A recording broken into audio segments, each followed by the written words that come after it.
Notice to the public, if you wish to address the council, please complete the public wishing to address the council form located on either end of the counter and give it to either the chairman or the council clerk prior to the beginning of the meeting. All comments must be addressed to the council as whole. Addressing individual council members or staff is not allowed. Speakers should be courteous in their choice of words and actions, and comments shall be limited to the issue and cannot involve individuals or staff-related matters. All cell phones and electronic devices used for communication should be silenced for the duration of the meeting. I would like to call this meeting of the Terrebonne Parish Council to order, and I will do the invocation and the Pledge of Allegiance. Please rise.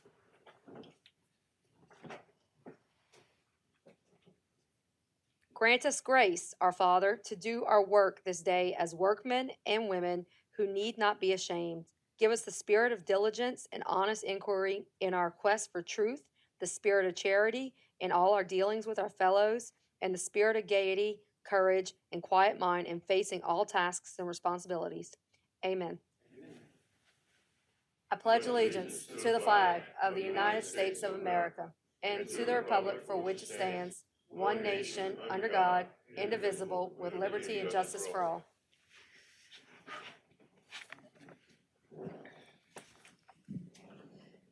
Can we please get a roll call, Mr. Hampton? Yes, ma'am. Mr. Babin, Mr. Dirk Guidry, Here. Mr. Trosclair, Mr. Pledger, Mr. Harding, Mr. Michel, Mr. Amade, Mrs. Domain, Here. Mr. Darren Guidry. Madam Chairwoman, you have a quorum present. Thank you, and I do have one letter from Councilman Gerald Michel. Please accept my apologies for not being in attendance at tonight's council meeting due to previous scheduled appointment. I will keep myself informed on matters of the agenda and items needing my attention. Thank you for understanding. Best regards, Gerald Michel, Council District 3. Approve the minutes of the regular council session held on March 15th, 2023. Moved by Mr. Dirk Gidry, second by Mr. Carl Harding. Members, vote your machines. We have 8 yeas, motion passes. Distribute the minutes of the regular council session held on March 29th, 2023. Approve accounts payable bill list for April 3rd, 2023 and April 10th, 2023. Moved by Mr. Darren Gidry, second by Mr. Steve Trosclair. Members, vote your machines. We have 8 yeas, motion passes.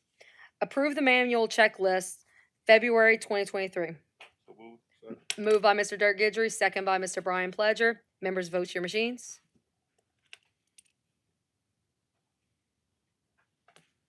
Eight yeas, motion passes. Item 1, general business. A proclamation proclaiming the month of April 2023 as Second Chance Month in Terrebonne Parish. Mr. John Amity. Thank you, Madam Chair, and it's my great pleasure to be able to read this proclamation because I believe everyone deserves a second chance. Parish of Terrebonne proclamation, whereas since 2017, Second Chance Month has been observed in the United States as an effort to raise awareness of the collateral consequences of a criminal background and unlock second chance opportunities for people who have been justice involved to become contributing citizens. And whereas Second Chance Month honors the work of communities, governmental institutions, nonprofits, congregations, employers, and individuals to remove unnecessary legal and societal barriers that prevent individuals with a criminal record from becoming productive members of society. And whereas Second Chance Month calls upon people to observe the month through actions and programs that promote awareness of the challenges facing those who have paid their debt and opportunities to unlock second chances. Now, therefore, be it resolved by the Terrebonne Parish Council on behalf of the parish president and the entire Terrebonne Parish Consolidated Government that the month of April 2023 be hereby proclaimed as Second Chance Month in Terrebonne Parish, and that the public recognize the importance of bringing awareness to helping incarcerated and formerly incarcerated persons return to society. Presented this 12th day of April 2023, signed by Parish President Gordon E. Dove and Council Chairwoman Ms. Jessica Domain, and endorsed by the entire Terrebonne Parish Council. And we have Ms. Cherry and Ms. Sherry Wilmore, who's going to be accepting this. Ladies, thank you for coming.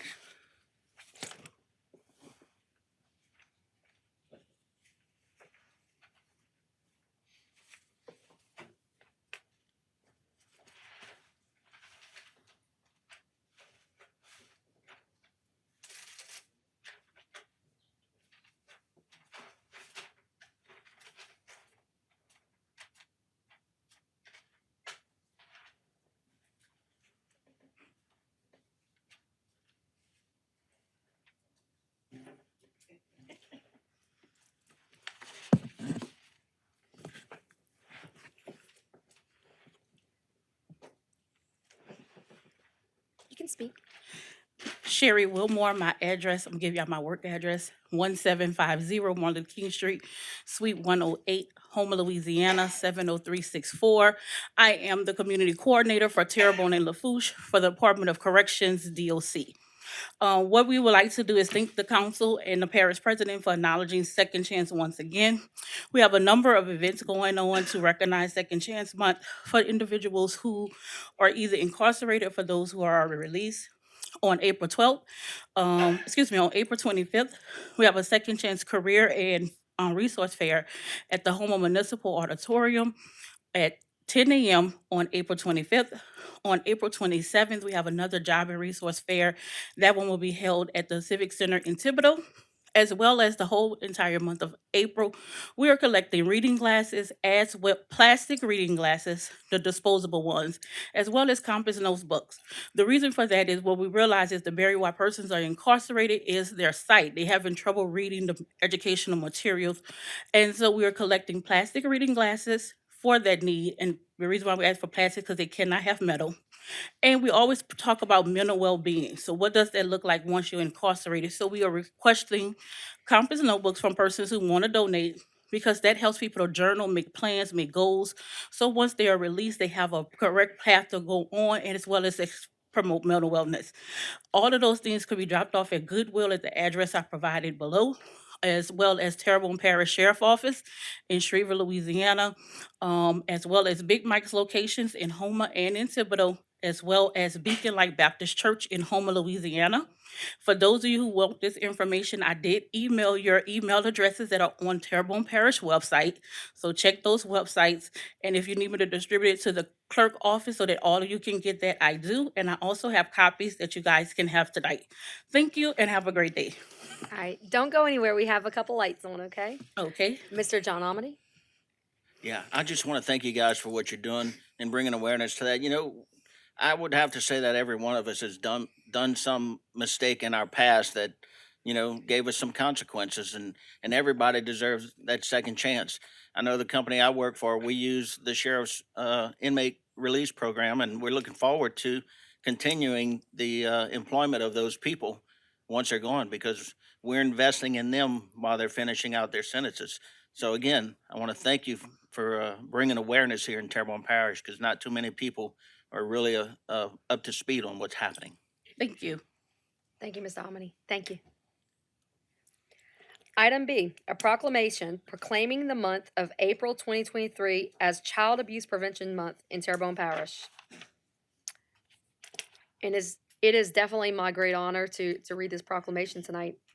Whereas Louisiana is home to over 1 million children living in families that deserve support from diverse communities in which they live, and whereas the children of Louisiana deserve to live and grow in healthy, nurturing environments free from threats of violence and harm, and whereas child abuse and neglect often occur when people find themselves in stressful situations without community resources and don't know how to cope, and whereas the majority of child abuse cases stem from situations and conditions that are preventable in an engaged, supportive community, and whereas child abuse and neglect can be reduced by making sure that each family has the support they need to raise their children in a healthy environment, and whereas all Louisiana residents, businesses, schools, faith-based, and community organizations have a role to play in supporting families and raising children in a safe, nurturing environment, and whereas during the month of April, public and private sector agencies, child care professionals, child advocates, and residents will be promoting community involvement to reduce parental isolation and conducting awareness efforts that educate parents and help prevent abuse before it even starts. Now, whereas, be it resolved by the Terrebonne Parish Council on behalf of the parish president and the entire Terrebonne Parish Consolidated Government that the month of April 2023 be proclaimed Child Abuse Prevention Month in Terrebonne Parish, and urge all residents to engage in activities whose purposes is to strengthen families and communities to provide the optimal environment for children to grow healthy and thrive. This is presented on this 12th day of April, 2023, signed by Parish President Gordon E. Dove and myself, Council Chairwoman, and endorsed by the entire Terrebonne Parish Council. Do we have anybody here to accept this proclamation tonight? All right, we will make sure that Ms. Pickett receives this proclamation at a later date. Thank you. Item C, a proclamation proclaiming the week of April 2023 to April 23rd through April 29th, 2023 as Victims' Rights Week in Terrebonne Parish. Mr. Steve Trosclair. Can you please hit your light, Mr. Steve? There you go. Thank you, Madam Chair.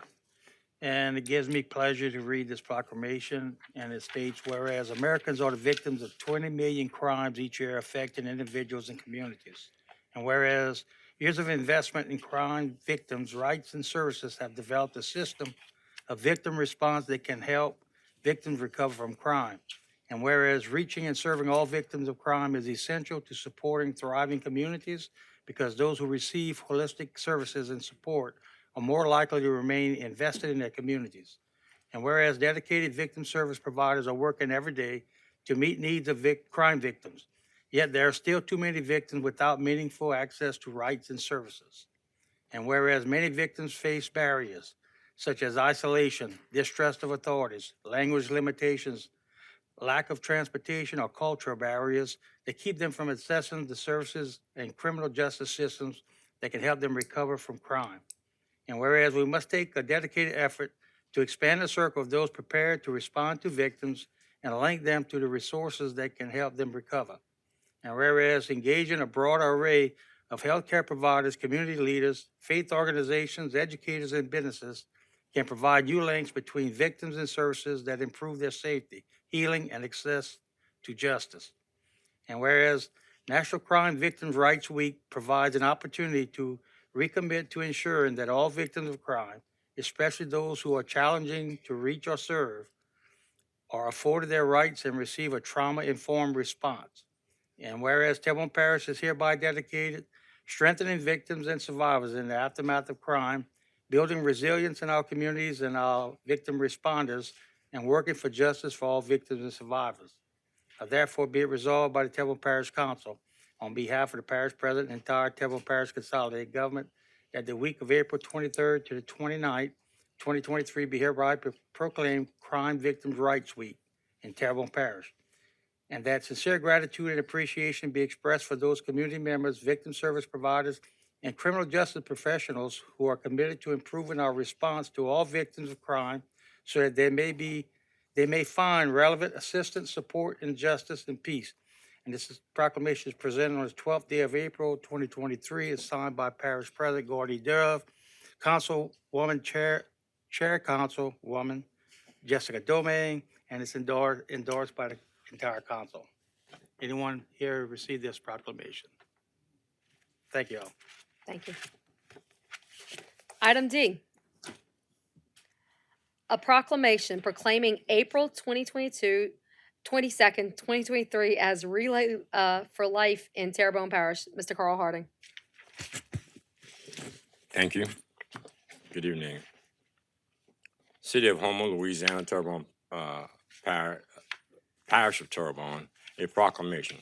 Whereas the Relay for Life movement inspires communities to celebrate people who have been touched by cancer, remember loved ones lost, and take actions for life-saving changes. Relay for Life brings together 3.5 million participants across the world to lead the fight for a world without cancer. Whereas the 2022 American Cancer Society Terrebonne Parish Relay for Life was ranked number 6 fundraising campaign in the state of Louisiana. Whereas the 2022 American Cancer Society Terrebonne Parish Relay for Life received the Explosive Growth Award as the number 3 top fundraiser through Relay for Life event in the nation. Whereas the 2022 American Cancer Society's Terrebonne Parish Relay for Life received the Pat Flynn Spirit Relay Award for the South region, whereas the American Cancer Society is a leading cancer fighting organization with a vision to end cancer as we know it. For everyone we are the only organization improving the lives of people with cancer and their families through advocacy, research, patient support to ensure that everyone has the opportunity to prevent, detect, and treat the survivors of cancer. Whereas estimated 28,580 new cases of cancer will be diagnosed in the state of Louisiana this year. Whereas fundraisers for Relay for Life events allow American Cancer Society to attack cancer in dozens of ways, each of them critical in achieving the world without cancer.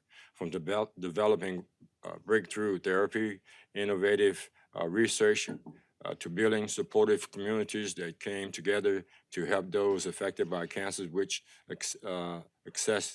access to treatment. Whereas in 2022, American Cancer Society found two research grants totaling $1,578,000 in Louisiana, whereas Relay for Life of Terrebonne Parish stand shoulder to shoulder with cancer patients and those supporting them to help beat our biggest rival on fighting cancer on every front. Whereas Relay for Life of Terrebonne Parish will celebrate its annual event in our parish on Saturday, April 22nd, 2023, from 3 p.m. to 10 p.m. at the Barry P. Bonvillain Civic Center. Whereas the color purple is the signature color of the American Cancer Society's Relay for Life event, signifying the passion that cancer survivors and their families and loved ones feel for eradicating this disease. And now, therefore, be it resolved by the Terrebonne Parish Council on behalf of Parish President Gardner Dove and the entire Terrebonne Parish Consolidated Government that Saturday, April 22nd, 2023, be hereby proclaimed American Cancer Society Relay for Life weekend in home of Terrebonne.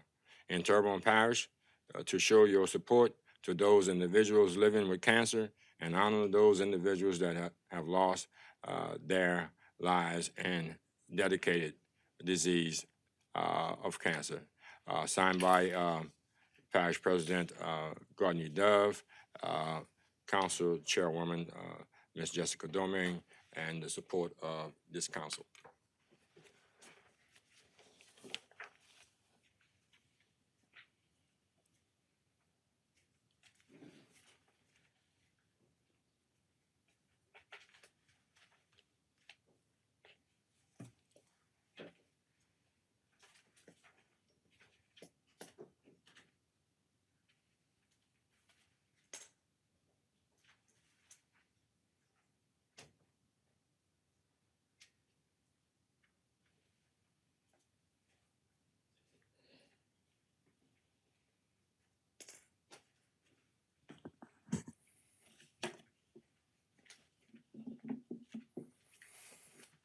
I'm good.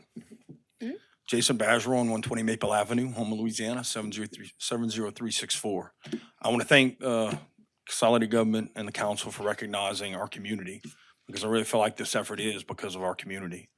You mentioned a lot of stats, and one of the biggest things that I see is that after Ida, our community, in the first in-person event since COVID, raised over $307,000, making us the 13th ranked relay in the nation. And that just shows the resiliency and strength of our community to come together for a cause. And I know there's a lot of things that we might be ranked low in, but that's one thing I feel like we're ranked high in, is that we come together and we support each other and we take care of our family and our friends and our community. And so just want to share a few things. One is that those may not know that once you're diagnosed with cancer, you're deemed a survivor. And so we've named our theme for this year is Together We Will Survive. And we've done a concentrated effort to really work on making sure our survivors have a better experience, help them navigate that journey. We're in the process of working on getting the support group set back up again and just really doing everything we can to make sure that survivors have the best experience in fighting cancer and helping them fight along the way. And with the funds that we raised, just as it relates to the New Orleans Hope Lodge, there's Hope Lodges all over, but just as it relates to the New Orleans Hope Lodge, American Cancer Society has funded over $70,000 towards stays of Terrebonne Parish residents at the New Orleans Hope Lodge alone. And so that just shows the funds that we raise stay in our community and go towards people and residents in our community. So thank you. Thank you. And we have a couple lights. So hold tight. Mr. Carl Harding? Yes, I appreciate the efforts. I can't say anything about anyone else that, I'm actually 2 years surviving that, and I have a number of my friends that did not make it. And to add on to all the statistics for those that are survivors, and those that may be walking around and waiting too late for this, I was fortunate enough to have early detection. So, to add what I have to say to what you're doing is that, early detection is very, very helpful.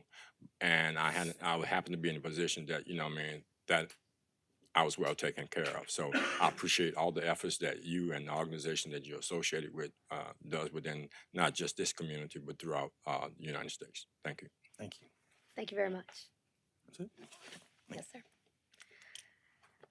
Item E, a resolution calling a special election to be held in the road lighting district number 7, Parish of Terrebonne, State of Louisiana, to authorize the renewal of a special tax therein, making application to the State Bond Commission in connection therewith, and providing for other matters in connection therewith. Moved by Mr. Dirk Gidry, second by Mr. Carl Harding. Members, vote your machines.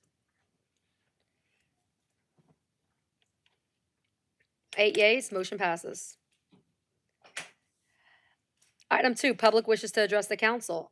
A, Mr. Floyd Bajeron, a Kelly Drive resident, wishes to address the council regarding Terrebonne Parish consolidated government and spending. Mr. Bajeron. Mr. Bajeron's not here?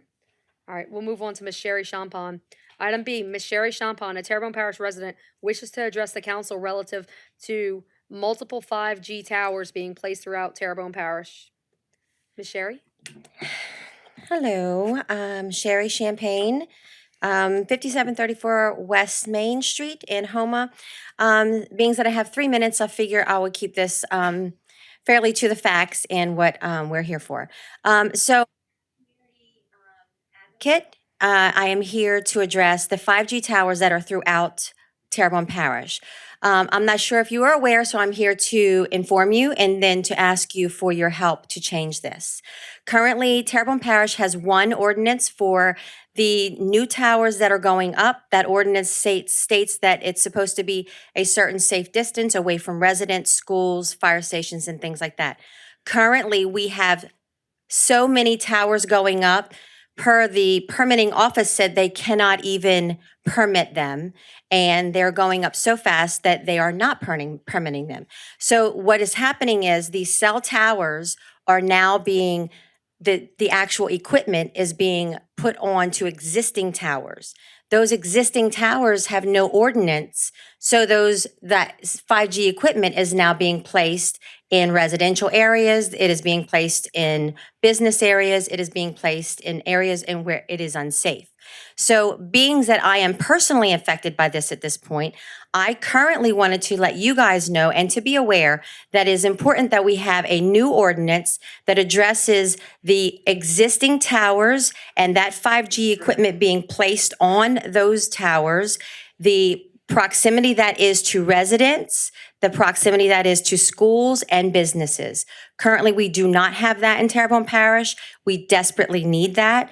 We have one of the highest rates of cancer here in Terrebonne Parish because of multiple things, and we cannot rule this out. Currently, we have so many towers that are going up in so many residential areas that it is being obviously neglected. So what we are here to say, meaning the group that I am with, multiple groups that are in interest of this in concern, is to ask the council to ensure that we have a new ordinance that prevents these cell towers from being put into residential areas. Personally, I am affected by this at this point in time. There is a tower at 4005A Greatwood Street, which is down Linda Ann Street. There is another tower that is on a way going down Linda Ann that is not permitted. Neither one of these towers are permitted. One of which at 4005A Greatwood Street is currently now equipped with 5G equipment. This tower is and will be lit up permanently very soon. It is being, what the company says is troubleshooting the 5G signals to this current location. Now, as you drive around Terrebonne Parish, you can look around and see that there are multiple towers at every corner and everywhere you look. Most of these towers will now be equipped with 5G, and most of these towers are not permitted. Because of the fact that they are not permitted, we do not have the safety, we do not have the safety data, and we don't have the current regulations that we need in place in order to protect. We were gonna have, we have a motion to extend your time by Mr. Carl Harding and a second by Mr. Dirk Gidry. Thank you very much. So, being that I'm here to help you all understand that this is going on in Terrebonne Parish, I have spoken with planning and zoning and a few other, and there are no permits for these towers. They were not permitted. Currently, the tower that is at 4005A Greatwood Street, yesterday there was multiple children at the fences of this tower that have caution, radiation, danger, get away, and all of this. I had to go over there and let them know that they were in danger. This is adjacent to my property. This is a predominantly minority neighborhood, and this is what's happening in many of the minority neighborhoods. Unbeknownst to most of you, I'm sure, because a lot of this is going on and you don't know because they're not making you aware of it. And that's why I am here. As a community, we have to stand up and protect everyone here. And if every corner we have a 5G tower, the radiation levels coming from all of these towers are proven to cause outrageous amounts of cancers, illnesses, and all other types of diseases. So as a community, we have to be forthcoming and making sure that the community is safe, and public awareness is where that begins.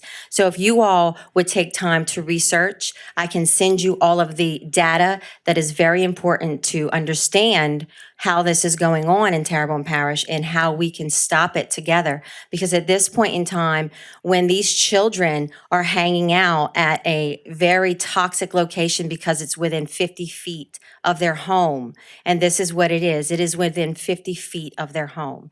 We have to start somewhere, and that means an ordinance to remove the towers that are in places they should not be, and an ordinance that prevents any further towers being equipped with 5G equipment and placed in to these neighborhoods. And what you will see if you do the research, and I can also provide that to you, is to understand that this is not going to slow down. In fact, this is in fast forward. The 5G equipment on these towers are going up daily. And unfortunately, many of these are in predominantly minority neighborhoods. And that's where all of us need to step in and say, we cannot allow this to continue. And that's why I'm here, is to ask you all is to please look at this and find a way to initiate an ordinance that stops this from happening and force the permitting to happen appropriately, because public safety should absolutely be our first priority. And that's why I'm here, is to address you all and to ask you all to at least look at this and try to make that the priority of public safety. Thank you, Ms. Sherry. Thank you, darling. Mr. Chris Pulaski. Thank you, Madam Chair. Just to clarify a few things. So back in 2020, 2021, we put together and the council approved ordinances that govern small cell wireless facilities. That's predominantly what a lot of the 5G tech deployment looks like. And so far, I think only AT&T is the only provider that has utilized that type of deployment for 5G. And as you well know, we have extensive ordinances on those, and every single tower that we do have in Terrebonne Parish was reviewed extensively. Those that didn't meet whatever requirements were set back from homes and things like that, we addressed that. Some of them we required that they employ some sort of stealth treatments to it. But those are for small cell wireless facilities. When I spoke to Ms. Champagne a couple of weeks ago, what she was talking about, the tower at Greatwood Street and others like it, are macro towers. Those are the big towers, the 150 footers and taller. Now, we do get permits for antenna upgrades on towers like that all the time. We don't really look at what the specific tech is being deployed, what those antennas are, whether they're 5G or not. What we're focused on is how those antennas are attached, making sure that they meet wind load requirements so that they're safe in that capacity. As far as the 5G tech, our ordinances don't cover that for macro towers, and the FCC is the entity that regulates the safe operating parameters of that type of technology. Now, in this instance, when she started explaining the tower location, I found the tower, looked up the address, checked our permit system. We did not have a permit from those guys for an antenna upgrade at that particular tower. And since that time, I got with our engineer that we have on call who helps us a lot with these types of cellular, I mean, when we have to get these towers approved. So, I mean, these are macro towers that are all around the parish, and they're not just thrown up overnight. I mean, they do have to go through a permitting process and an approval process that goes in front of you guys. But as far as this particular tower goes, they did not have a permit. And then while I was out Monday, I got an email back from our engineer with the contact info for that company that operates that particular tower and others in Terrebonne. And I'm going to reach out to them and make sure that they do come back and get whatever approvals they need permit wise. Thank you, Mr. Pulaski. And we do have a couple other lights, but I have one quick question for you. So is there a rampant problem of towers being put up without permits, or is No. it just this one tower? It was this, and not the tower. Okay. The tower was there. The tower's been there for years. It's the antenna upgrades that were done recently that we didn't have a permit for. And like I said, we get those routinely all the time on all towers across the parish. The big ones, again, I'm talking about the big towers. Mhm. Sometimes it's antenna, and maybe they're putting a generator or new electrical equipment at the base of the tower. It just depends. But in this instance, they didn't have a permit for that. Okay, I'm gonna let Mr. John Amity ask his question. So Chris, basically what we're doing for permitting is we're just doing the structure stuff because the FCC defines all the other criteria of what those antennas and what have you do. I believe one that's near us is T-Mobile. So I know they're taking the other option. AT&T is doing the small cell towers. T-Mobile's doing their macro towers for that purpose. So we have looked at those small cell towers extensively. The other towers, I mean, I think that's probably all we can do. We'll see what Mr. Abear says here, but I think what a lot of people need to understand is that the ruling by the federal government through the FCC, they have control of that. We can try and put spokes in the wheel to slow them down, but we're really very limited on what we can do. So I'm glad for the explanation on the macro towers as to what we permit, and I look forward to hearing what everyone else has to say. Thank you. And Mr. Aber, I'll get to you in a minute. I have a couple other council members that want to speak on this first. Mr. Babin. Yeah, when when we addressed this, I don't remember if it was, I think it was pre-Ida the last time. It must have been when between COVID and Ida when we addressed this there. There was only like, and Jules will probably know the number, or you know the number, 17 or 18 towers, or there was maybe 8 or 9 towers. There was one in my neighborhood, okay? And there was one in your neighborhood, as a matter of fact. And that's all been addressed through ordinance. In fact, we sat down with AT&T on the 7th floor in a meeting on this. So have we had that many more permit requests for 5G towers since that particular time? Well, and you're right, it was pre-Ida. Because there was a lot of discussion about those ordinances, the state attorney general's office had suggested that we hold off on passing those ordinances until we were back to having regular meetings. Because if you don't remember, I'm sure we were having Right. virtual meetings at the time. We actually had a moratorium on it for a Yeah, while. that's right. Yeah. So then between when we got back to meetings, I guess more normal meetings, but before Ida, that's when those ordinances were passed. And since that time, AT&T has applied for maybe a dozen more since that time, but I think in total we have around 25 to 30 in Terrebonne now. But that's the small cell Correct. wireless towers. They're anywhere between 20, well, more like 32 foot to about 45. They range in there. It's really, they try and match, typically use the same size and height poles that you see around the utility poles that are in that given area. But these macro towers, I mean, these are the big towers that have been around for years. And Chris, as I remember our discussions from a couple of years ago, these these 5G these 5G towers only have a certain range. It might be 500 feet or 1,000 feet in each direction. So it's not they're not just putting them in certain areas. They have if they're going to go out with a 5G, and again, this is out of my wheelhouse. But if it's only 1,000 feet, they can't put one here and then 5 in another area. They need to repeat. And I guess I'm probably using the Well- wrong word there, but A lot of that technical data that we had and discussions around it, again, were more about that deployment and the coverage that you get with a small cell wireless facility. With the macro towers, it could be, I don't know how far out their range goes, but I mean, these guys, generally they look at where their needs are, like who's using, where the biggest requirements are, and then where their gaps are, where their coverage is less, and they try and fill in those valleys. okay. I was just in Ms. Champagne. I mean, I'm glad she came up here and has spoken about these things, but it made it sound like, to me at least, they were putting them in certain particular areas and maybe low economic areas, and I don't think that's the particular case. They have to.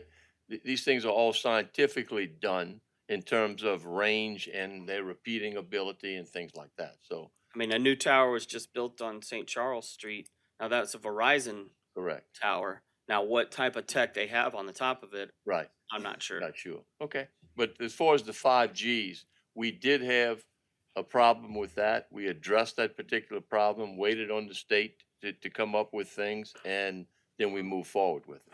And like you said, we only have probably somewhere in the neighborhood of 25 total in the parish. Something like Okay, that. thank you. Thank you, Mr. Babin. Mr. Abear? Anybody, any other councilman wants to speak? No, wants to no, speak? sir. Yes,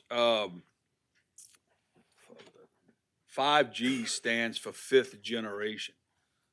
Phones have been around from 1G, 2G, 3G, 4G, and 5G.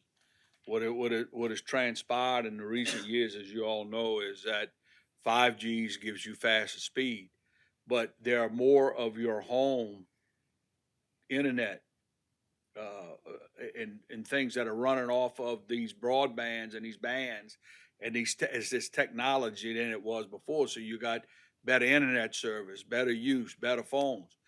When you get that transmission to the tower, we all got cell phones, you put it here, you're getting 5Gs. And so what has happened is the way it was previously explained to us is that the towers, you have the big towers, and then you have the towers to give the bandwidth to get the bandwidth into the subdivisions of where the most homes are. So what they do is they ride around with technology, phones and stuff, and they look at the bars to see which is being transmitted, see make sure that the signals are being trans out. So one big tower is transmitting to the smaller towers, and these big towers previously exist. I mean, there's antennas on buildings. People rent space on buildings. So that's the scenario there. Now, as far as our ability to regulate, the FCC, the Federal Communications Commission, FCC regulates this activity. And as far as the safety goes, they regulate by regulations the frequencies that can be let out, and we cannot stop that. Okay, that they can take that case. They would have to go either before the FCC or go into federal court and try and challenge it. Okay, if we do not, and we try and stop them on that, we're going to lose and probably will get sued for 1983 actions for trying to stop it. Well, we do get some regulation, and it's very limited, is in aesthetics. and things like that, because they've tried bringing these in subdivisions and where you put it and how you put it up with the towers. But as far as the safety goes, you can go to the FCC's website and they have all this information, and the safety's even in the regulations, it's addressed. And how much frequencies out. But there's also, just for very simplistic services, at www.fcc.gov, engineering technology, electromagnetic compatibility, radio frequency data. There is a frequently asked question. So here's one of the questions, because this has come up. This is not the first time. These safety issues have come up throughout the country. And there is stuff out there on the internet that you can find that some people take the contrary view of what the FCC has. But this is what they say. Are cellular and other radio towers located near homes or schools safe for residents and students? As discussed above, radio frequency emissions from antennas used for cellular and PCS transmissions result in exposure levels on the ground that are typically thousands of times below the safety limits. The safety limits were adopted by the FCC based on recommendations of expert organizations and endorsed by agencies of the federal government responsible for the health and safety of its residents. Therefore, there is no reason to believe that such towers could constitute a potential hazard to nearby residents or students. Other antennas, such as those used for radio and television broadcast transmissions, use power levels that are generally much higher than those used for cellular and PCS antennas. Therefore, in some cases, there could be a potential for higher levels of exposure to persons on the ground. However, all broadcast stations are required to demonstrate compliance with FCC regulations, and ambient exposures to persons from such stations are typically well below the FCC safety limit. So what they're telling you is, and it's true, we have towers all around this town that is transmitting frequencies besides for 5G. There's radio towers, there's television towers, there's general business communication towers that are used, that are not just for telephone and home internet. So I mean, the latest, we looked all this up back then. It came up, if y'all remember, a group came here and how far we could go, what we could regulate, and we told them if they wanted to challenge it, their issue is to go into federal court and go sue the FCC and prove their case, if they think they can stop it. This is, and it's not to say that it's not been questioned. I'm not saying there's anything wrong with questioning it, but that's been the responses. And so there's very little that we can do. And as far as existing towers, I mean, we can't go move. We'd have to expropriate and move towers. I'm just saying we couldn't even do that. So, in my opinion, absent somebody having something from the FCC saying that somebody's doing something wrong, we have very limited control. Now, with Chris was addressing, and I just want them to understand, is he's talking about a building permit. And they may not realize that because the tower's not being built new, it already exists. So they have to, but when they add on to it, they're supposed to get a building permit to make sure that it's attached safely and this stuff. And I believe in the regulations that they require submissions by these companies to show their frequencies. So I believe that is regular, but that's on a federal level, on a FCC level. Thank you for that explanation, You're Mr. Abear. You're welcome. Motion to go to public hearing? We have a motion to go to public hearing by Mr. John Amity, a second by Mr. Carl Harding. Members, vote your machines.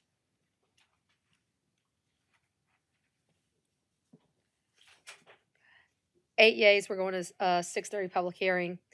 Item A, an ordinance to amend the zoning map of Parish of Terrebonne so as to rezone from R1 Single Family Residential to R3 Multifamily Residential, Lot 19, Block C, Mechanicville, 139A, Banks Avenue, Homa, Terrebonne, Louisiana. Wilford Nels, applicant. Public once. Public twice. Third time public. Motion to close by Mr. Brian Pledger. Second by Mr. Daniel Babin. Motion to adopt by Mr. Brian Pledger. I'm sorry. Members, vote your machines. All right, we have 8 yeas. Okay. Motion to adopt by Mr. Brian Pledger. Second by Mr. Daniel Babin. Member, vote your machines. 8 yeas, motion passes. Item B, an ordinance to declare as surplus a tax property located at 198 A Square Wolf Lane, adjudicated to the Terrebonne Parish Consolidated Government, and to acquire authorization to dispose of said property in accordance with Louisiana Revised Statute 47:2196. Public once, public twice, 3 times public. Motion to close by Mr. Daniel Babin, second by Mr. Carl Harding. Members, vote your machines. 8 yeas, public is closed. Motion to adopt by Mr. Babin and a second by Mr. Carl Harding. Members, vote your machines. Mr. Darren Gidry, you have a question on this one? I'm sorry. Okay, 8 yeas, motion passes. Item C, an ordinance to amend the 2023 adopted operating budget and 5-year capital outlay budget of the Terrebonne Parish Consolidated Government for the following items and provide for related matters. Head Start, $120,000. Animal Shelter, $1,000. Homa Police Department, $919. Office of Emergency Preparedness, $3,200. Gray and Gibson Elderly Programs, $175,000. Public once, public twice, 3 times public. Motion to close by Mr. Darren Gidry and a second by Mr. Carl Harding. Members, vote your machines.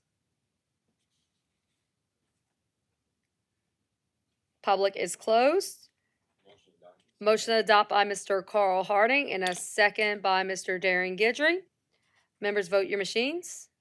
Mr. Carl Harding, you have one comment?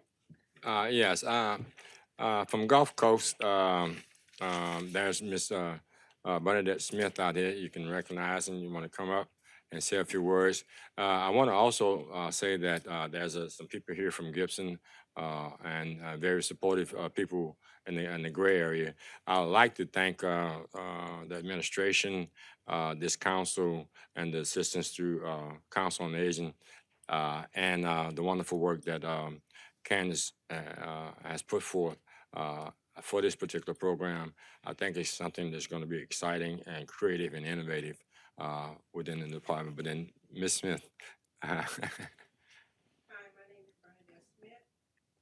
Ms. Smith, we have to turn on your mic. Oh, I'm sorry. It's on. Yes, Hi, ma'am. my name is Bernadette Smith. I currently the program director for the Homa Senior Center program. That is a success. And I think that the Gray and Gibson area will enjoy the program that we provide, the same program that we provide in the Homa Senior Citizen program.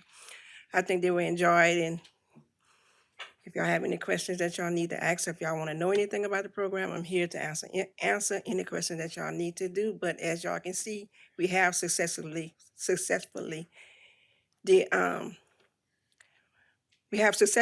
provided a good program for the Homa Senior Citizens. Well, thank you very much. And we do have one question, Mr. Brian Pledger. Just wanted to know how many elderly folks do you have at the current program that you have now here in Homa? Our row has 47 senior citizens, and we have one that's 101 years old. Wow. Wow. All right. That's amazing. Well, we have one more question. Mr. Daniel Babin. Yeah, that's 47 existing right now. That's not what you're talking about. The No, Gray and that's the it. Gibson area will include that number, or they'll be over and above that number. We're going to get it over and above that Good, number. good. That's great. That's great to hear. And by the Yes. way, I like your first name. My wife's name is Bernadette. That's a good name Yes, then. it is. All right, we have one more light, Mr. Harding. Only to add more to it, we have Ms. Ruffin out there, who's actually an active member and the pastor of the church just down there, also in the Gibson area. We looking at that, and they actually tried to get this program and have been trying to get this program. So they're going to expand in that area, and the gray area is already operating through support of the Eagle Right Baptist Church also. So they've actually tried to put forth some efforts, waiting for an opportunity to do this. I think something was said before in reference to how people get around and being 100 and some years old. we have to look at more of a area, and we're trying to support that area where people don't want to go away from their homes. They're too far away. They're getting older. Seniors programs and down these bayous, traveling is rather difficult to come all the way to the Mechanicsville area to support the needs of the people. It's a great program. Thank All you. right, well, don't go anywhere because we have to vote first. Okay. Members, vote your machines.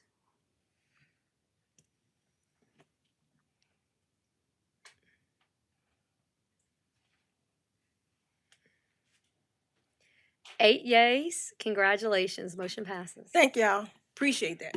Thank you.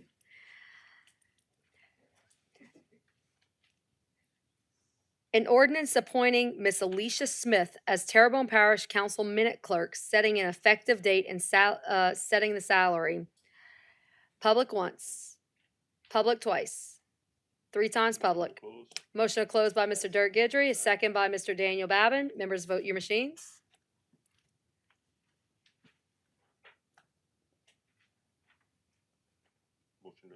Motion to adopt by Mr. Dirk Gidry, a second by Mr. Daniel Babin. Members, vote your machines.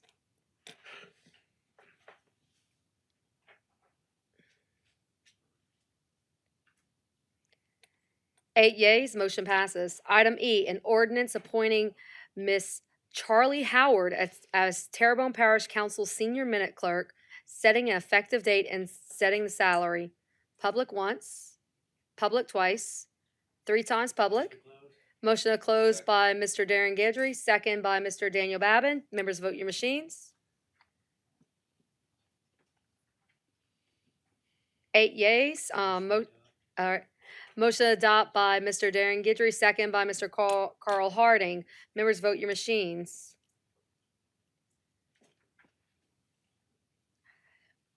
Motion passes, and I would like to congratulate Ms. Howard and Ms. Smith and congratulate them and for coming on board. It's, I know we're very, very excited about that. Yeah, our staff is very excited too. They've been a 2-man team for quite some time, and so it's going to be good to be on all cylinders. So that's going to be really wonderful. We have a motion to go back in regular order by Mr. Darren Guidry, second by Mr. John Amity. Members, vote your machines.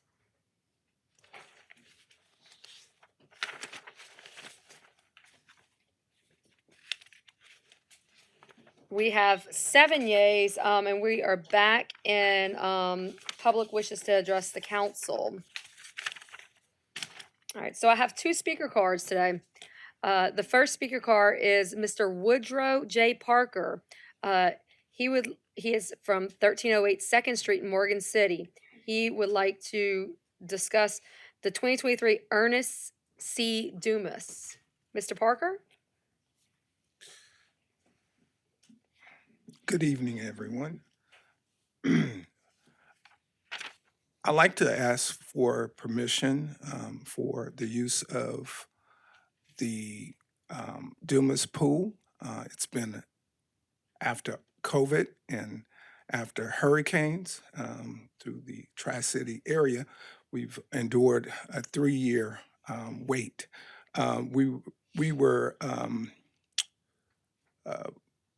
introduced this matter last night to the Dumas, to the Rec 11, and it was voted on unanimously that we have the auditorium. And so the second part to this matter is the use of the pool with your vote and blessings, and also with the proper paperwork that has to go through for co-sponsorship. For June the 3rd, from 9 a.m. to 5 p.m., the aquatics along with the health fair. Free to the public, and so the public can reach us at 504-617-5881 or either by social media, Aqua Safety _community, that's Instagram, Snapchat, Aqua First Community, Snapchat, or on Facebook, Aqua Safety First Community Program. We also recognize, our program has been recognized by Governor John Bell Edwards in 2019. So we have been doing some good work. And it's municipalities like you all that help us grow the program to flourish and promote swimming in disadvantaged areas. So I thank you for that. Are there any questions?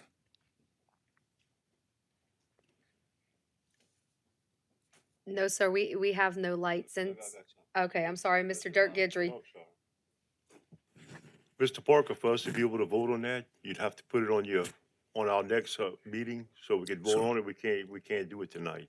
Okay, So I'm pretty sure everybody's with you, you know what I mean? But it's gotta be done the proper way, and if you would sure. put it on get with the clerk and get it put on our agenda, and, well, unless we can do a substitute, I don't think we can do a substitute motion, but just put that on Yeah. our next meeting. Yeah, we're gonna put that on our next meeting. If you could call our clerk or call one of the council members. Are you, excuse me, are you guys asking for a co-sponsorship for this too? Okay, that's, you're gonna have to put that on the agenda, yeah, if you're asking for that. So, all right, thank you, Mr. Parker. Thank you, Mr. Parker. We have two more lights. Mr. Babin. Yeah, we're asking for, I know we talked about this last night at the meeting, he's asking for a co-sponsorship, but he's also asking for the use of the Dumas pool, okay? So I mean, it's two things. One of them isn't gonna be an agenda, or they have to be separate agenda items, or it can be one in the same, a co-sponsorship. Should be two. It should be two, is what I think. One for the co-sponsorship, one for the use of the pool, as you did in years past, okay? All right. That's okay, no. Just contact Tammy in the office, she'll let you know, and like I said, any one of us, so if she needs a name for an agenda item, any one of us would be glad to put out a name for that, so, all right? All right, thank you, Mr. Babin. Mr. Harding. Yes, and the co-sponsorship, of course, you got to understand that Dumas actually is ran by consolidated government, and the swimming pool is directly associated with District 11. He was in the meeting last night, and then we kind of covered that last night. So he's actually tried to cover both ends, but he's looking for the umbrellas. Basically, that's under the Terrebonne Parish consolidated government with the Dumas and the association with Rec 11. So he did take care of some of that last night too. All right, we have one more light, Mr. Babin.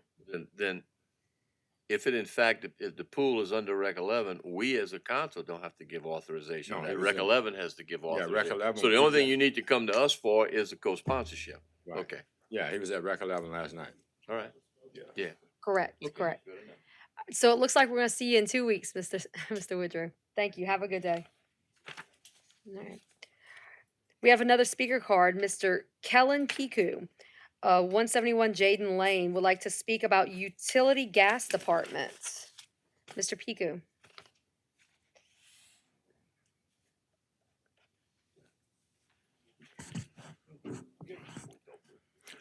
Good evening, ladies and gentlemen of the Terrebonne Parish Council. My name is Kellen Piku, and I reside at 171 Jaden Lane, Homa 70360 in District 6, Summerfield Subdivision. I'm here to address a growing issue of concern. The issue is that there is a problem with natural gas pressure that powers the generators in the particular area of Summerfield, which include Jaden Lane, Shea Drive, Juliet Drive, Caleb Drive, and basically the entire neighborhood. We have had our generator since 2010 and never had any issues with it until Hurricane Ida. Our generator did come on and it ran for a few hours and it shut off. And when it would shut off, it would not restart for several hours. When it finally would restart, it didn't run for very long. The problem was that it was not getting enough gas to keep it running. But the problem wasn't just my generator, it was everyone in the neighborhood. This caused major issues after Hurricane Ida. Now, once that everything has returned to normal, we would occasionally have a power outage and did not have these issues. We assumed that the problem was fixed. But on Tuesday, February 4th, there was a large-scale power outage that affected all of Terrebonne Parish consolidated government. Our generator tried to start several times, but didn't have enough gas power to power it up. The gas lines are maxed out at full capacity, and no one can no longer provide enough gas pressures to start all of the generators at the same time. After calling Shockwave Electric, the electrician on duty guided me on how to manually restart it. And on the fifth attempt to crank it up, it finally started. The electrician told me that there were 9 other calls from my general area that were calling in reporting the same issues as we were having, which is that our generators are not getting enough gas startup. I had placed a call to the gas department to please come out and check out the gas lines in the neighborhood. They did send an engineer out to my home the next day. The engineer advised me that the gas lines are pushing the max pressure at 25 psi.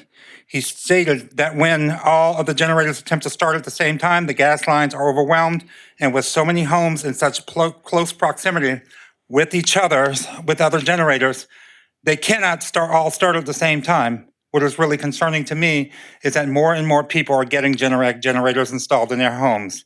Our neighbor just across the street from me is currently installing one in his house, and this will only just compound the problem that we're already experiencing, which is it will greatly overwhelm the already obsolete and inadequate gas lines that we already have in our neighborhood, and just to make the problem worse.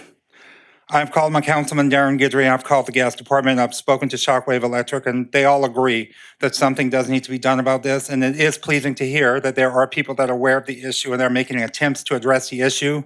I do know that your governing body does have regulatory oversight over the gas department, and I respectfully thank you all for your attention in this very important matter. Thank you very much. Thank you. I do have one light. Mr. Darren Guidry? Yeah, I just wanted to say thanks, Mr. Piku. I know we can't discuss it this week, but thank you for informing the council of this problem. We've had some discussions in previous meetings, and we had.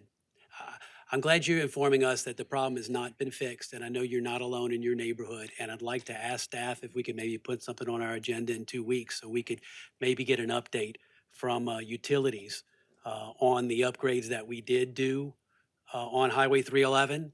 I don't know whether that helps the overall, whether we're just solutions and what, if we have anything planned to help residents like Mr. Piku and some of the other neighborhoods that I'm getting phone calls on, which seems to be growing. Thank you. Thank you, Mr. Piku. Thank you. Mr. Mark Black? Thank you, Madam Chair. I think I can provide that update right now. Okay, We'll have to wonderful. wait for 2 weeks. The gas distribution division and of course administration is well aware of the gas supply issues in the Summerfield area. These issues appear to be caused by all these natural gas generators that are coming online, have these automatic transfer switches. When electricity goes out, there's a delay, and then they all come on at the same time. Now, we currently have a consultant studying the entire gas system and reviewing our reviewing the gas pressure at each of our regulator stations. The consultant is going to provide the necessary recommendations for improvement in the future. The first phase of the improvements to the gas systems were completed on February 10th. And those improvements included the gas line upgrade project on Highway 311, which was completed on the 10th of February. It upgraded the gas line from a 2-inch to a 4-inch on Highway 311 between our Hollywood station near Sugarwood subdivision to the Southdown station behind Southdown Plantation. This project was designed to increase gas flow in the Sugarwood, Whiskey Bayou areas that had major issues of generators not working after Hurricane Ida. As of today, the TPC utilities have not received any complaints from those areas from the February 4th outage. The Central Station's regulators, that's near Bull Run Road, were also upgraded to provide more gas flow. The Central Station serves Ardoyne and Ellendale area, which also had issues.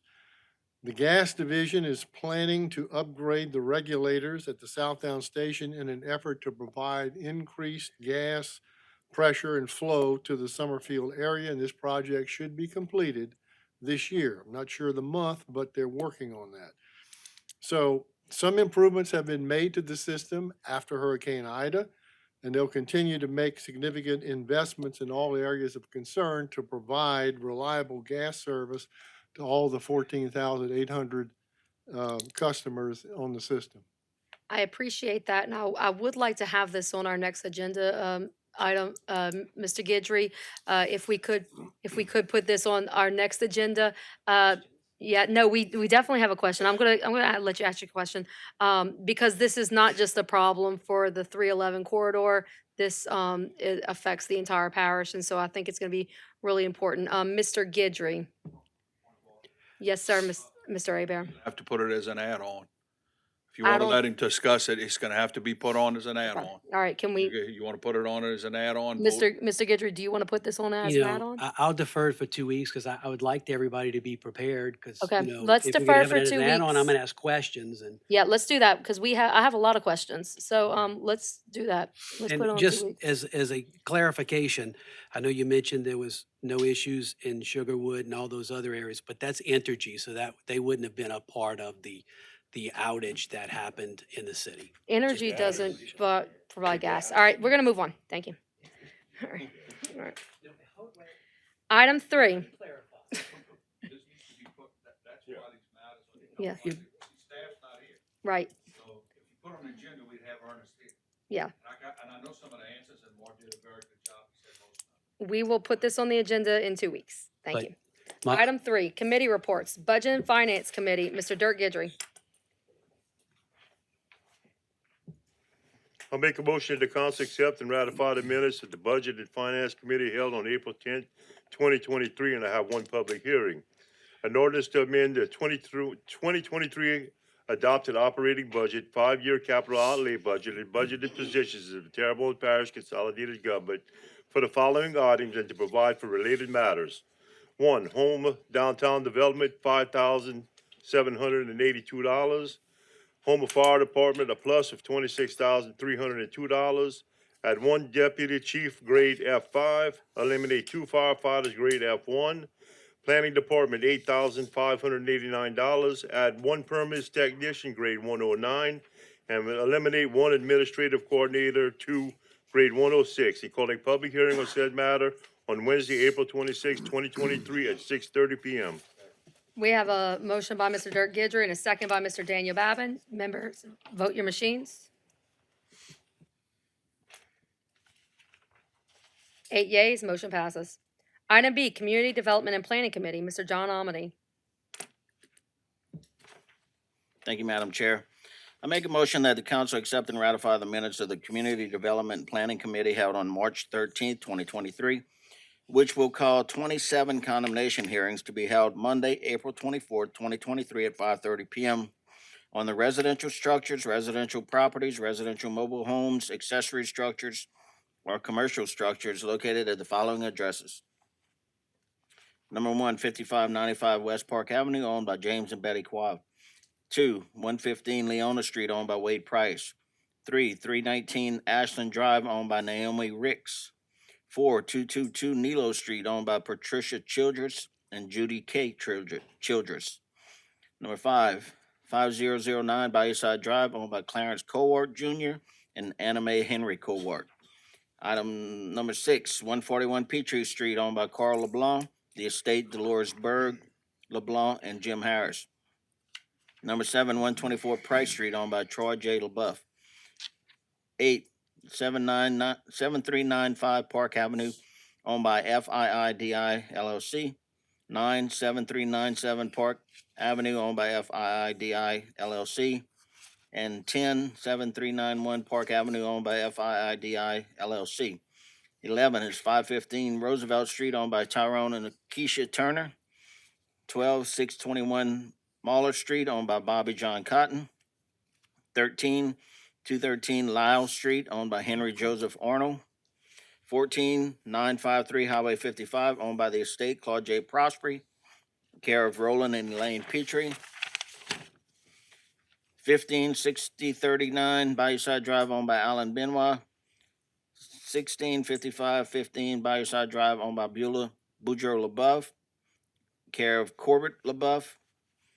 17, 208 Rosemary Avenue, owned by the estate of Elmer C. Davis Sr., care of Edith Carson.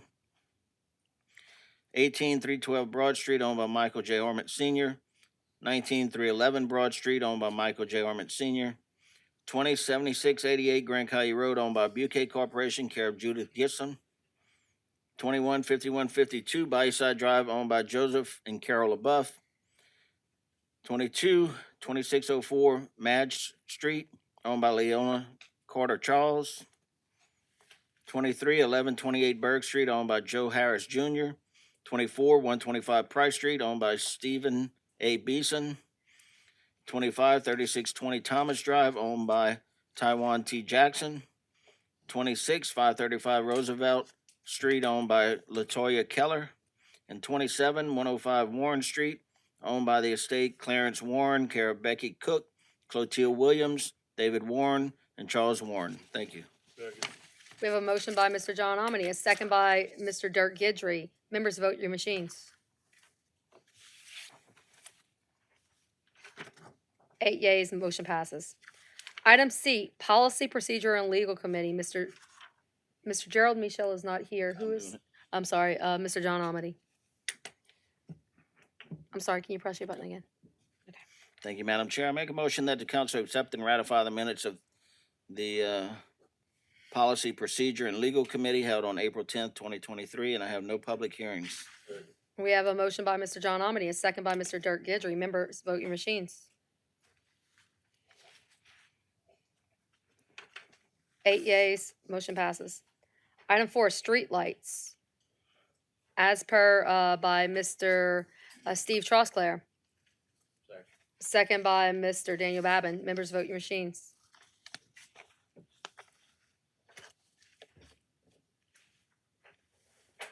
8 yeas, motion passes. Item 5, appointments to various boards, committees, and commissions. A, the Airport Commission, 1 vacancy due to resignation. Mr. Dontrell D. Scobie submits application and resume for consideration. Mr. Ryan J. Marmon Sr. submits application and resume for consideration. And Mr. Christopher Ellender submits application and resume for consideration. We have a motion to open, close, and vote by Mr. Steve Trosclair, and a second by Mr. Darren Gidry. Members, vote your machines.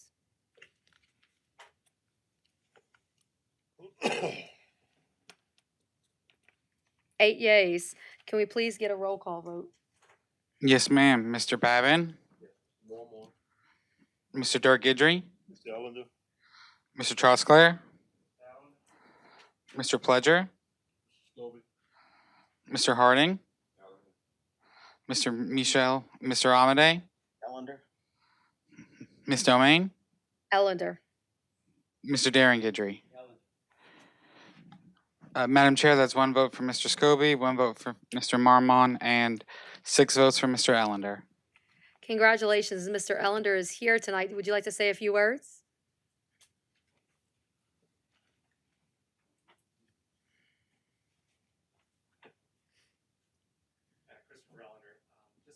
Give me 1 minute to get your mic on.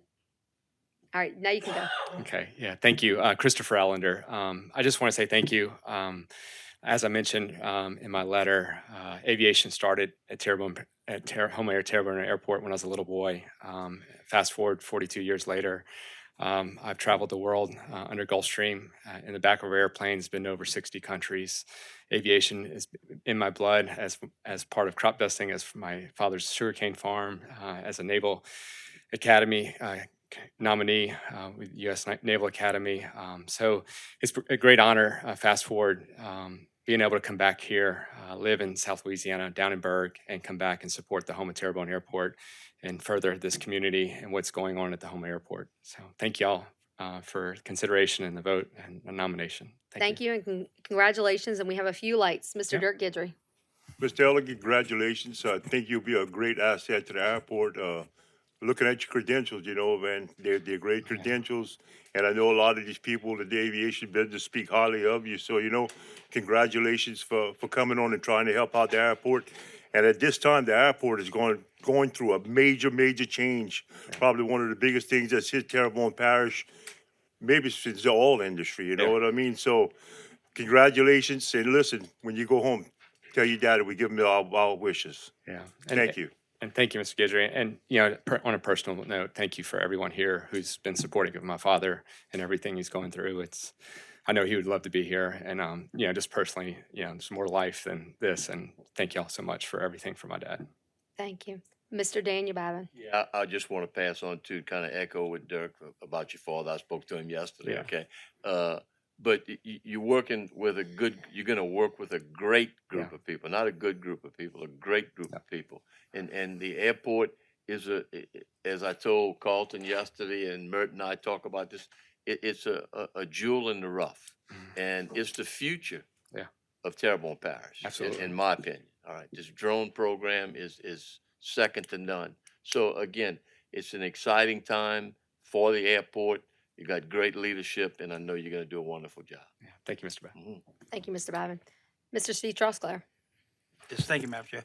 Hey, Chris, Yeah. welcome aboard. Thank you. And I know it's refreshing to see younger people like you and Josh and some of the guys get on these boards and commissions.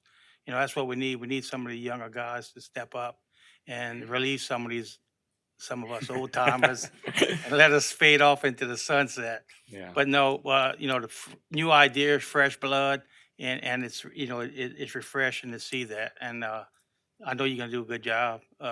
You know, your whole family has been, you know, a big asset to Terrebonne Parish. You know, y'all have been forming, you know, since 6 generations. just Yeah. beginning of the time. But really, welcome aboard and thanks and looking forward to working with you. If you need anything, you know, any one of us on this council are willing to help any one of you guys, especially you coming on, you know, fresh. So just feel free to call us. Yeah, and yeah, thank you, Steve. And you know, to that, I mean, I've traveled the world, and it's quite neat to see what's going on at Home Airport. I've been to a few board meetings just to understand what's going on, and it's exciting. I mean, there's nothing else like it going around in this country and even elsewhere. So, Absolutely. Mr. Brian Pledger. Thanks, Madam Chair.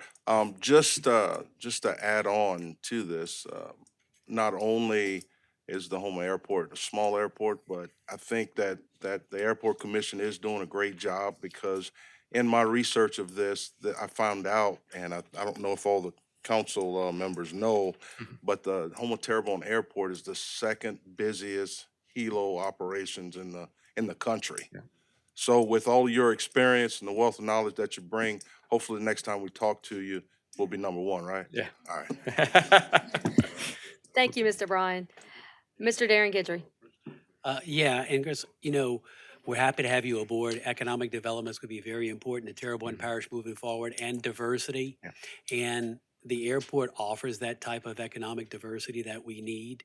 And I don't know if people realize you were talking about a diamond in the rough, but you know, to actually have a controlled airport in a community like ours, I think that's, you know, that says a lot. It's not like the little aviation airports, as you know, that, you know, that are not controlled. That, you know, having those control towers and, you know, having the facility that we have, and we have the room to expand. So I'm excited about you being on board, because I was told that you can bring a whole lot of businesses there, and so I'm going to hold you to that. Okay.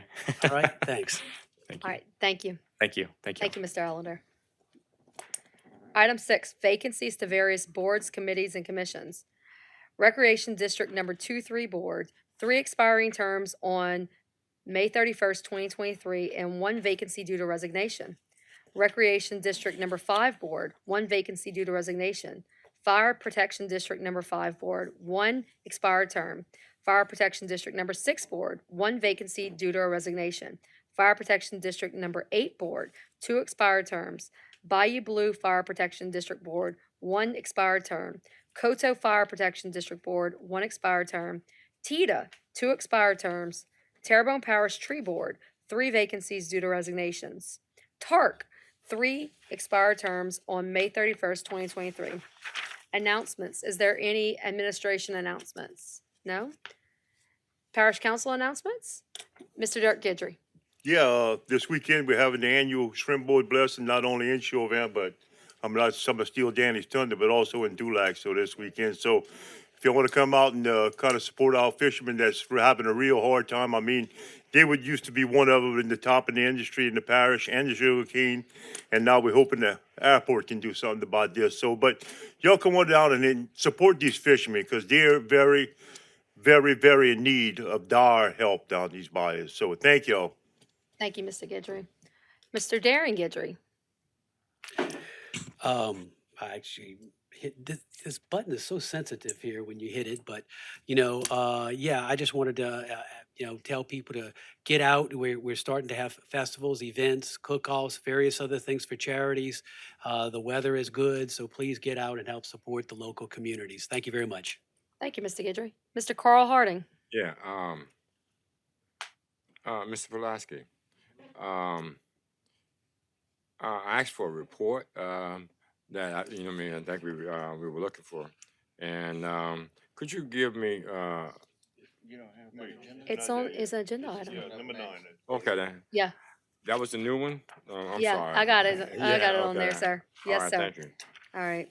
Do you have an announcement, Mr. Harding? I tell you what, I love life, and and like a politician. yeah, but I would like to acknowledge the warm condolences that so many people have throughout Terrebonne Parish has afforded me in the memory of Miss Deidre Greenleaf, who's done a lot of work in Terrebonne Parish to help a lot of people. For those that didn't know, to make it a part of the record, for those that may be out there that don't know, and her passing, I appreciate everything that they have actually done and you guys have done up here. So I appreciate it. Thank you very much. Thank you, Mr. Carl. Mr. Dirk Guidry. Yeah, Carly, like and I'll give you my condolences for Deidre, but just 6 days before she passed, I mean, I was with her down at the Smith Ridge, man, and you could see the love and the compassion that she had for people that were in need, So, God's got a great angel, and thank you for sharing us with her too, Carly. Yeah, Carl, and she and I did so much work together during the hurricane, and she always had such a bright spirit and always had a smile on her face, even during those dark days. And so we're definitely sorry, and we love you, sir. And so, just know that we're here for you, Mr. Carl. Item A, monthly engineering reports. As per by Mr. Darren Guidry. Second by Mr. Dirk Guidry. Members, vote your machines.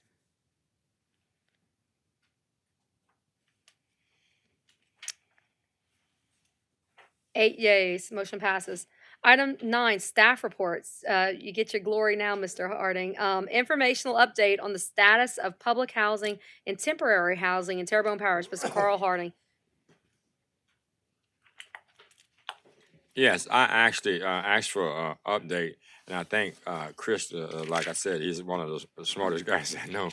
He's going to be able to give an update, and then after he gives his update, following his update, I'll make a comment that I guess we'll be out here in time for the Pelicans. Okay, so what we're updating on essentially tonight is the IDA sheltering program. This is the state-run temporary program, the travel trailers that you've seen.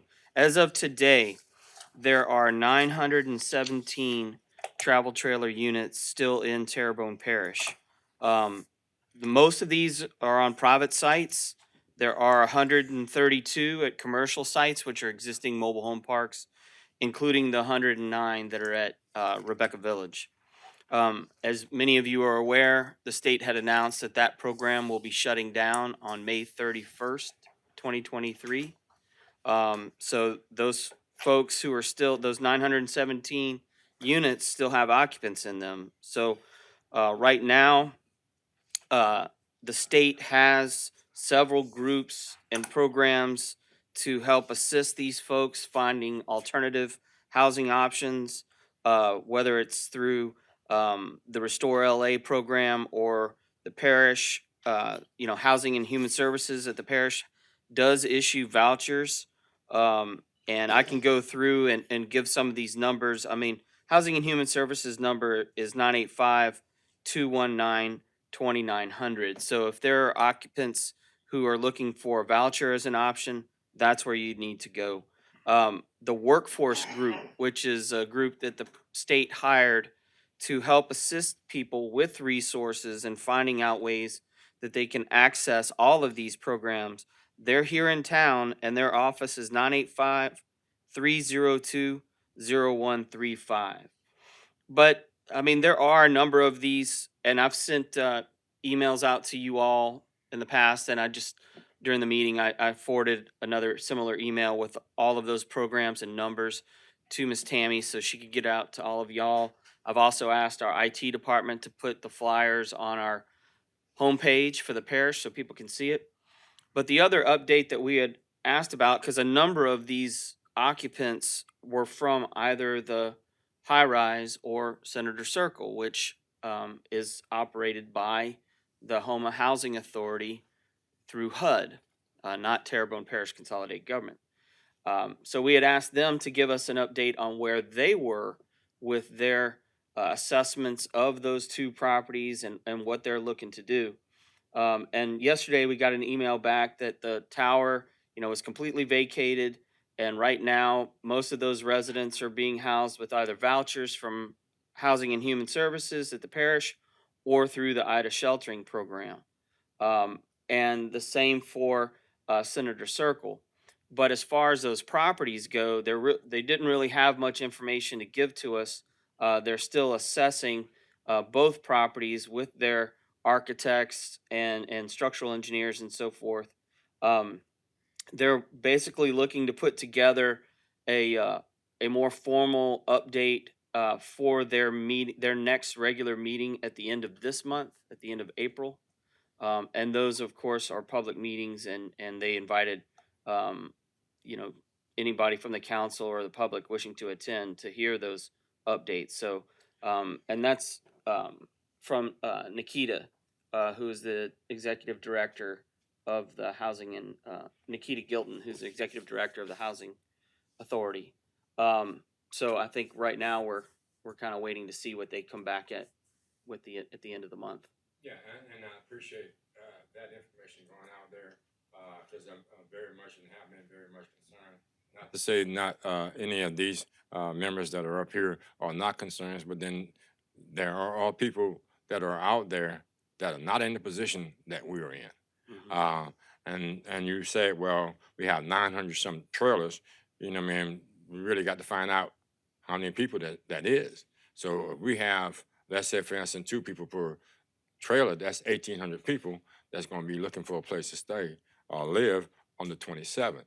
So what we're trying to do, and then what I tried to do, is to be proactive to find out what we can and cannot do, and what a position that we're going to take, and then have those folk out there to really understand on the 31st, this is serious.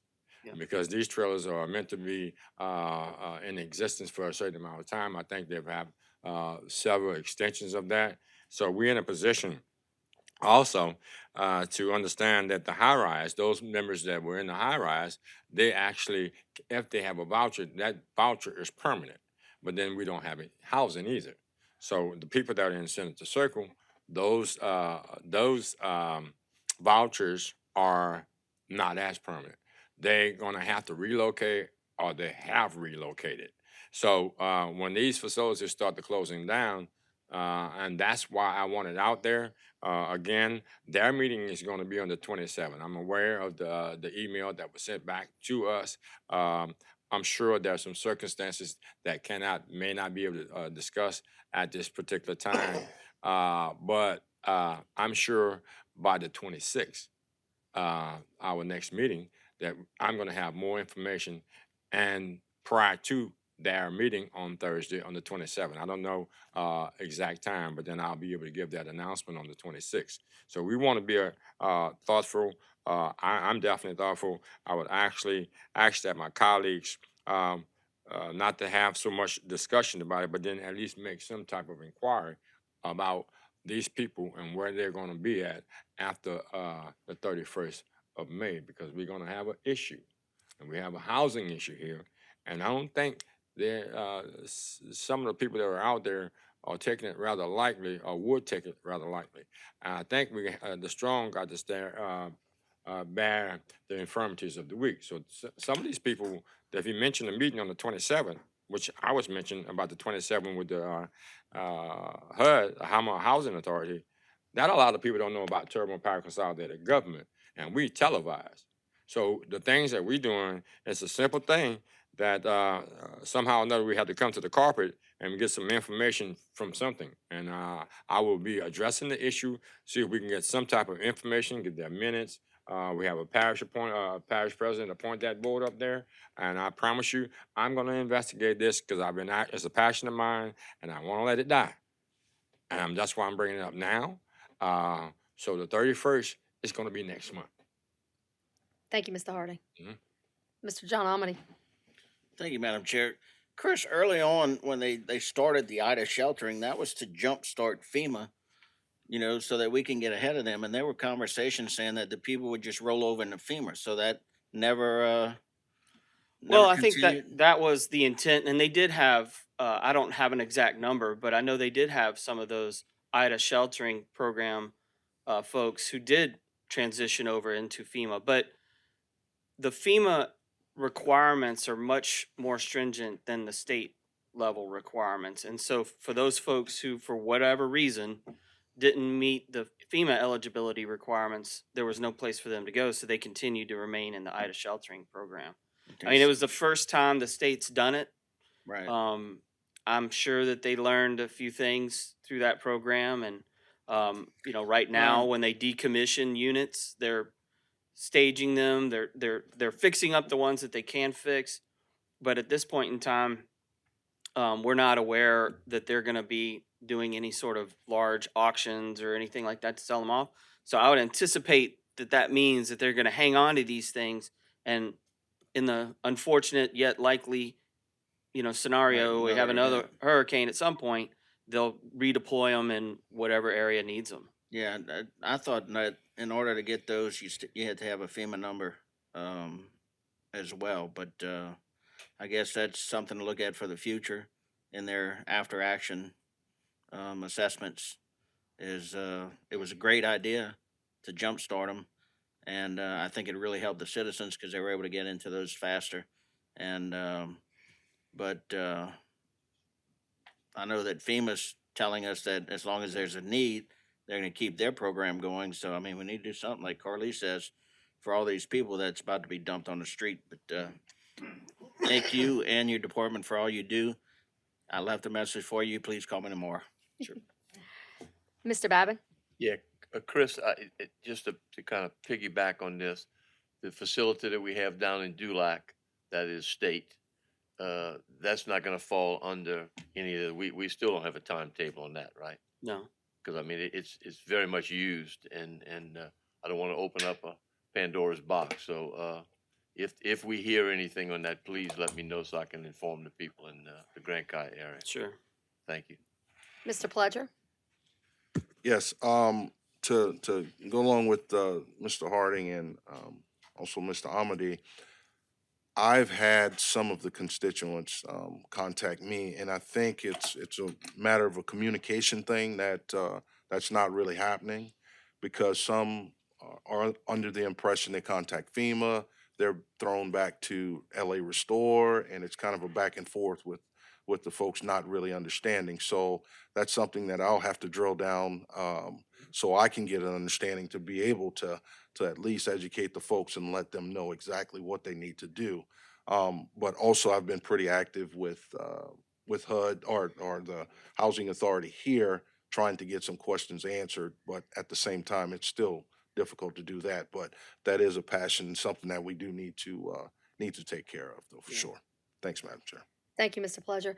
And Chris, I do have one question for you related to private campers that are on private residence. I get this call a lot from people.